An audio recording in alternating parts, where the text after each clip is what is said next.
Sinema tina dabale Turiko narrami chite Ladae jirsa nadibje Sinabde biye zimbongo Bifatu sinambarede Ashama atam jirtu nageenyi gooftaa sinaa baay'ee bakka jirtani ana balitiin keessan nagaa kooti galata waaqayyoo bakka har'a geessanii bakka jiraatani ani nagaa kooti warreen mana keenya baadisii taatan suuressaa yuutuubii jedhaa sabskiraayib godhaa warreen ana barbaadan tigisti tashoomaa jedhaa warreen lakkoofsa keenya barbaadan duwwaa 934 teelegiraamii fi himoo maqaan soorsaan sinii ba'a tigistiin siniin bahu maqaa isaatiin jira bakka jiraattan nagaa jirtu kaasin fayyaa keessanii miti ana balittiin keessan nagaadha shurraabii kanan bitadhisa sinitti agarsiisuu dhufe bareedu foto nagaa fadhaaka dhuguma seetanii moona arrabsitu warri na jibbitanii dadarrabsiidhaa siniin jedha bakka jiraattanii qoosaa miti mana keenyaaf warreen haaratan subscribe godhaa mucaa tura feera kanaaf sagalee gadi qabadhee hin kaalaa tareetanii isinin jira waan isin barbaachisu tokko gara keessaa fidee dhufee jira wantichi baay'ee isin barbaachisa isin jedhee waa kabuu osoo hin taane oduu odeessuu bichaa osoo hin taane waan ijoo tokkodha namni viidiyoo hojjetaa fi miti kanan hojjedhu waan irraa barumsa argattan yookiis immoo namni tokko irraa ofitti deebi'ee akka yaaduufan dubbadha malee viidiyoo ta'ee fi miti kanan itti dubbadhaa taa'ee amma saatii kana akkuma isin mana madaami keessatti biizii taatan irtaanis mana koo keessatti biiziidha miiccachuu xaragachuu ofirraa qulqulleeffachuu daa'ima guddifachuu maal jechuutu jira yeroon qabu yesuusiif galanni guddaan haa ta'u saatiin qabu keessumaa ergamooniin koo dhalatee saatiin qabu harrammoo dafee dhi'uu didee harrammoo nan dabbarame harrammoo na cammaqe harrammoo kanan ta'e namni jedhu sana maqaa waaqayyoo haa kabajamu osoo nan hin beekin dhiyaa otoo nan hin beekin bari'a waaqayyoo ulfaatu ana una garra marga kuno jaa kurnaffaa kooti waaqayyoo ulfaatu mooneen koo waggaanaa guutu ga'eera ergasii akkamitti akka dhi'u akkamitti akka bari'u ganama yoon ka'e takka mucaa dhiquu takka aduutti baasu takka mana qulqulleeffachuu takka qursii soorsaa abjadhi soorsaa gaggeessu buna daffisuu fi maal jechuu hojjennaan ka'u mana qulqulleeffadhee miiccachuu hojjennaan ka'u maal jechuu biizii na godhe gooftaan maqaan isaa kabajamu maal irratti manuma koo irratti shuma xiqqoo kana keessatti akkana isiniin jedha zim jedhee sinfaan haasa'u miti kanan dhufe nama tokkoon barbaachisa nama lama sin barbaachisa biyya gahaa jirtu biyya guddate warreen jirtan jirtu biyya maallaqa qabu warreen jirtan jirtu biyya birrii akkaawuntii keessan irra gashattanii seeraan qabdan jirtu warreen immoo warra keessan harkaa qabdan hin jirtu waggoota baay'ee hojjettanii yeroon dhaba waa'ee keessan haasa'uudhaaf yeroon dhabattiin yaada yeroo baay'ee ciiseellee boru waan akkanaan hojjedha booda waan akkanaan hojjedha mucaa korrafadhee itti yaada yeroon dhaba yerootu naga'u dida waa'een keessan baay'een itti dhaga'ama obboloonni baay'een jirtu mana madaami teessaniif obboleessa keessan haadhoo keessan irratti birrii ergitu waggaa meeqa waggaa 5 waggaa 6 waggaa 8 12 obboleessi keessan sun birrii sana hin fudhataa mana ittiin ijaarrata ittiin irratti ergitu naa kaa'ettanii yookiis immoo haadha kooti dabarsitanii garuu silkii tokkitti bitee amma san keessa silkii 20 silkii 15 tekennoodhuma kana bitee haadha keessanitti dhaqee kennee akka isaan itti naasaan hin godhu yookiis immoo silkii ofiisaa qabatee jiru geessee fuula harmee keessanii viidiyoo isinitti agarsiisu sababni isaa gaafa birrii ergitanii isinitti kokkolfa isinirraa fudhataa gaafa birriin hin ergamin cici jedhaa haati keessan azirti kottaa dubbisaa isiniin hin jedhu dhiifama qabu mucaa koon laallachuu dhaqe haati keessan iddoo akkanaa jirti haati kee yookiis iddoo akkanaa jirti kottu haadha kee kana yookaan haadha keenya kana dubbisiin jedhu obboleessi kee maaliif kan ta'e hin beeku namoonni tokko tokko dhagaadha birriin hin dhufa hin bada ilmi namaa amanamummaa fi jaalala utuu qabaate iddoo guddaa gaha ana wajjinu anis qulqulluu miti obboloonni baay'een keessa biyaansi viidiyoo kana namni 200 yoo laaltan yookiin namni 500 yoo laaltan namni 5 mudannoo kana hin qabdu namni 5 waan amma sanitti dubbadhee jiru obboleessa keessan irratti birrii ergaan jirtanii eessuma keessan irratti birrii ergaan jirtanii obboleessi keessan haadha keessan dhaqeessin dubbisiisaa hin jiru didee hin jiru isini silkiin intala keetiin hojjetu iddoo ishiin dhattee hin beeku dawwalaas hin jirtu jedhee haadha kee kaadee hin jiru harmee kee kaadee hin jiru haadha si deesse akka ittiin haasa'uun dhabaa tokko muuziqaa safara jijjira 2 ollaa baay'eedha nama dhaggeeffatti 3 mucaa kootii fanani sagaleetti caan godheen dubbadhu malee akkamitti akkan zarazare isinitti manatu beekaa ture maaliif obboleessa keessan irratti birrii ergitanii haadha keessan isin dubbisiisuu didanii isinoo birrii ergaaf jirtu sagaleen talageetiitu dhagaan jiru harme maa jedhan haadha keessanii anuu as hin jiru ani intala tashoomaa as hin jiru sooressaan as hin jiru dhaqeen ilaalu ani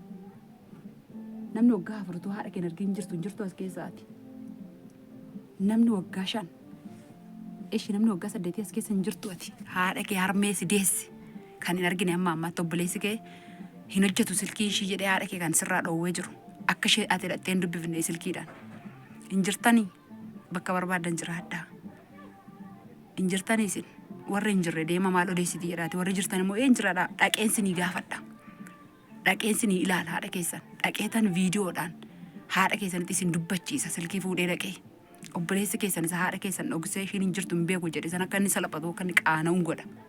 inni anaafis obboleessuma garuu natti dhagahama haadha keessan itti isin dhalte otoo hin dubbisii waggaa 3-4 hin geenye isin kaarduma qaxxitaa akkaataatti guutattanii dubbifta walii wallaaltanii hin jirtanii hingaa erga namana jedhe kanarratti warri na jaallattan dhaqinaa dubbisii warri hin jettan koottaa warri maal odeessiti jettan sokkuu dandeessu isiniif hin danda'ama warri haadha keessan hin jaallanne akkana isiniin jechaa tigisti baajaajiinii birrii 500 miti hin sobdaa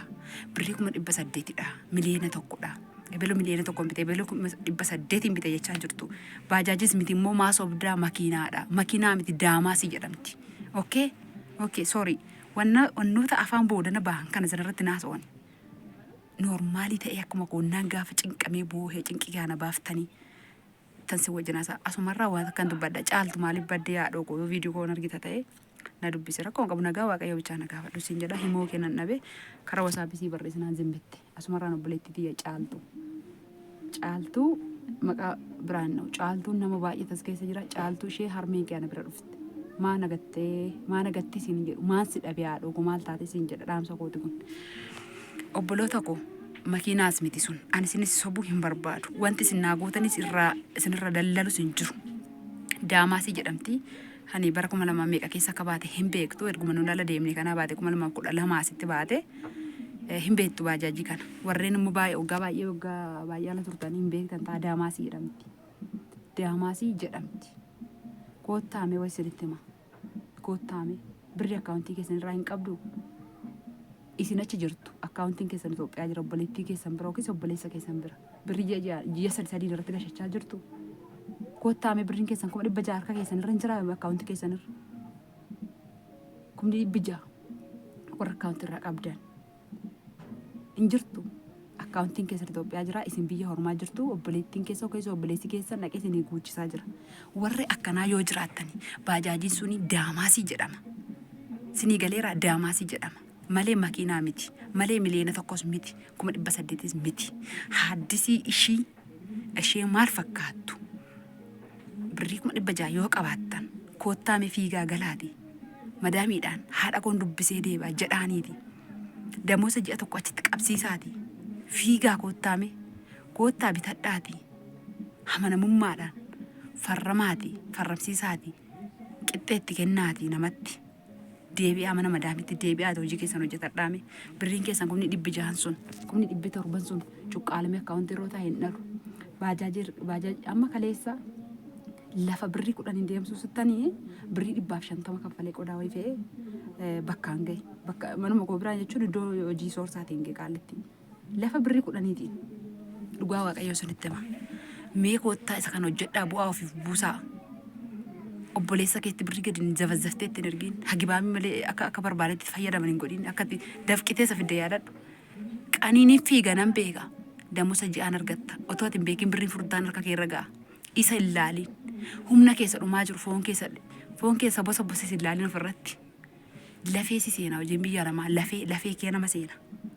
dafqi biyya ormaati namarra yaa'u lafee keessa nama seena isa madaali koottu lafa kaartaa qabu miliyoona tokko 600 bitadhu fiigi deebi'i birrii ji'a 3 mas ergadhu ittiin qorqorroon maqaa keetiin bitadhu deemi birrii ji'a 3 irratti ergadhu qorqorroo xiqqoo irratti siifaa rukutamu gatii harkaa muka maal jedhee han ji'a 3 waggaa lamaan kana yookaan waggaa kana koottu miliyoonaa olitti gurguradhu hin fajajiinaa irraa ta'inaa haadha keessan bichaafis hin jiraatinaa obboleessa keessan bichaaf isin jiraatina nama sin amanina gooftaan Yesuus iyyuu nama namanne hin jaalladha akka mataa keessanitti nuun jedhe malee hamana akka mataa keessanitti nuun hin jenne nan jaalladha malee abbaa manaa nama nu badan nan jaalladha malee haadha kootu nama nuuni haadha keessan hin gargaarina isiniin hin jenne na qalbeeffadhaa daaksisaa geessaa fi bitaa geessaa fi nagadaa geessaa fi nagachiisaa geessaa fi itti uwwisaa akka qaba olgizee miti biyaan haadha keessan waan naannoo birrii 30 yoo nagaddanii uffata hundumaa wajjin xiqqootanii ergitaniif hin ga'a. Isa kaan immoo ol keewwadhaa ol kaa'uu bichaanis faayidaan qabu obboleessa kee irratti amantee waggaa 3-4 hin kaa'in birrii hin ergiin birrii namoonni miidiyaa jiru namoota miidiyaa itti fayyadaman irratti ergadhu maqaa isaaniif lakkoofsa isaanii immoo qabadhu seeraan yoo si kaadu ta'e keessaa wajjin haasa'i himoodhaan waasaappiidhaan telegiraamiidhaan wajjin haasa'i sagalee qabiif sagalee sana silkii biraa irratti dabarsi kaawwadhu isa tura gaatii ta'a birrii ammatti kennite sana riisitii kee qabadhu akkamittan orma hamanee namoonni miidiyaa irra jiran eessa yuunnattu gadi galabbaxamte anuma wajjinu eessa yuunnattu gadi galabbaxaniit irraa fudhattu of ilaalaa meejoo humna keessan ilaalaa obboleessa kee irratti 300 hin ergiin ji'a 3-4 irratti hin ergiin kottu yoo fira qabaatte horii tokko tigisti dhaqi bitti teebelu bira naa kaa'e fira koo bira waamsisi farramsiisi akka kan keetiitti kunoo viidiyoon hin jira keessan na wajjinaa ta'e kottu kara garanaa kottu kara garasii hormuwa bira farramsiisi nama lafa qabu bira horiin tokko saanii tokko biti naa kaa'e jabboota 2 biti naa kaa'e jibboota 2 bara garti tigisti dhaqi naa laali faayidaa akka qabaniif hin qabne waamsisitti naa kenne jedhaa koottaa yoo namoota uffata warreen miidiyaa gurguddaa qaban bira dhaqaa